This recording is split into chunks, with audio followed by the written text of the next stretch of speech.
Hello, Hello again. back This again. is part two. Part two. Let's Part go. two. First of many exciting episodes of Butterfly. Butterflies, what they call, what they call Other them? things anyway. Let's get on with it quick. Quick, ladybird invasion. So anyway, as per the first part, I'll pick up the story from. So it was it. Shook hands, deal done, hands washed, and so on and so forth. Not So in the old he'd put a band together like Battle Zone.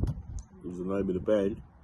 The lineup was settled. I did go through several lineups as he went along, but anyway, he had a band already. The album's worth of material had been written, so on and so forth. So he never had a record deal or anything. And due to the situation, he left Maiden under a bit of a cloud. He said it was a few musical differences. He carried on with that story for years. That wasn't true. I mean, anybody that knows the history of Iron Maiden was that, unfortunately, Paul made a career out of being his own worst enemy. He did. And I'm not telling you nothing that I never said to him when he was alive, bless his heart, because he was one of them guys that, unfortunately, when he hit the big time, and they did really hit the big time. I mean, they was playing stadiums in America, and unfortunately, he was burning the candle at both ends and using the blowtorch in the middle. I mean, he was that. You know, he wasn't turning up for rehearsals.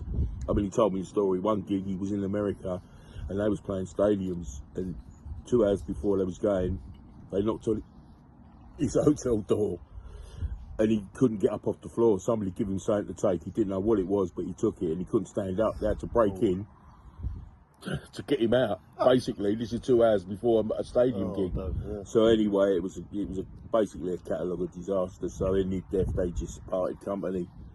The story's been well documented. So anyway, like I say, he never had a deal or anything. So I was dealing with a few record companies because this project, like Diano being who he was, I mean, although I did have my own record company and I had my own publishing company, this was going to be too big a project for me to handle. So I spoke to a guy called Kevin Nixon. He had Power Station Records in York, Right. and I'd come across him just through dealing with a band called Tokyo Blade. It's another story. But I phoned him up. I said, listen, I've taken over the management of Paul Diano. I said, looking for a deal.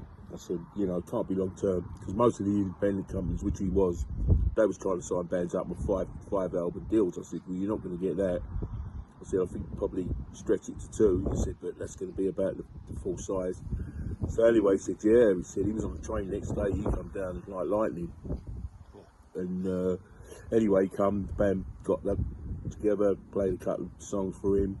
You know, he was suitably impressed. Deal was done.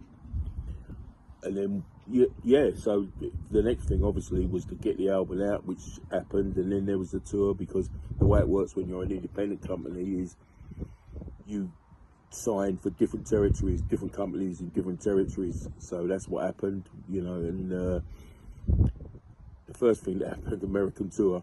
I mean, wasn't a disaster, but you know, there was conflicting stories. And in the book, I actually cover the story quite well, obviously quite a lot. And I just say, because I was told by the promoter at the time that they was really playing up. They wouldn't stand anything under an holiday in.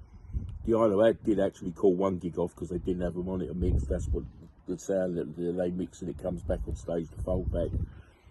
And he called that gig off. And the actual promoter, if that was in somewhere from Seattle, and he sent me a right letter saying, "Oh, that's it. We're never going to have them on again. You know, we're taking all this record, our local radio station, music." So anyway, that was that.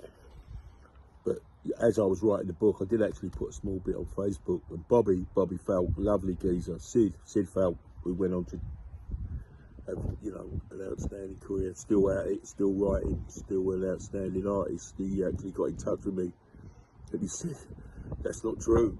And in the book, I do actually correct it. I said, "I'm only telling you what the promoter told me." Yeah. But anyway, you know, they did come back. And, you know, I'm not sure how long it was after that Bobby left and the lineup changed. Pete West came in, or Peter West, the boys from Denmark. There was a second tour, you know, and it was all good. I mean, Diano, he came from where I come from. He's a Waltham Forest lad. I'm from Walthamstow. He sort of grew up in and around the area, so we know each other. You know, we had lots of mutual friends, and it carried it, and it was good. I mean, we did the only two. I mean, they did 2 American tours. I mean, I didn't accompany them on them, but we went on a little tour of Europe in Ireland. That was eye-opening. Got slung out of a sex shop with my mate Rick. That's another part of Rick. That could be part 3. Yeah, I think we better make that part 3. It's going to be a few parts, you know, but it's an interesting story. So we're up over 5 minutes. So Right. let's call this a day, and On we're going to to part move on 3. quickly. Cheers.